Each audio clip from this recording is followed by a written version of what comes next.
Mr. Spacey, you got me fired from my job. They were smoking. I told the maitre d' they're smoking. He said politely and intelligently to ask them not to smoke. I did politely ask them not to. They were smoking again. The second time I made a joke about it, like if you're not allowed to smoke in here unless you're on fire, something along those lines. And then the third time I went over and asked the young man if I could have his cigarette and put it out.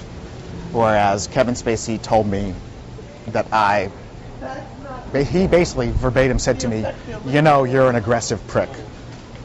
And I said to him, I'm sorry, I'm just doing my job, and does anybody need anything? Can I get anybody anything? And I was told, I need you to get the away from my table. So I went to the maitre d' with that information, and he replied that, you are an aggressive prick. I told you to ask him once to not smoke, not 3 times. If the owner knew that you pissed off Kevin Spacey, he'd have me fire you.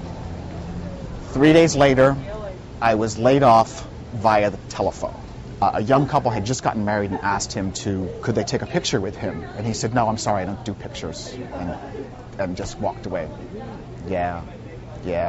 It's really just an unbelievable, ludicrous story, and the fact that it happens to be true and that it's happened really kind of sucks, because I'm out somewhere I was banking on making somewhere between $12,000 and $18,000, and that's basically what I'm out, because someone thought that they were more privileged than anyone else. I mean, if the president was up there smoking, I would have said to me, excuse me, Mr. President, you can't smoke here.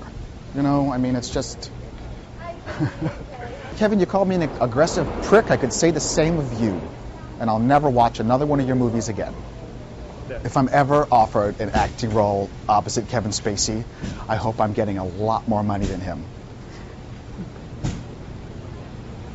But I also hope that if I ever have the chance to compete against him for a role, that I get it. And it wins me an Academy Award.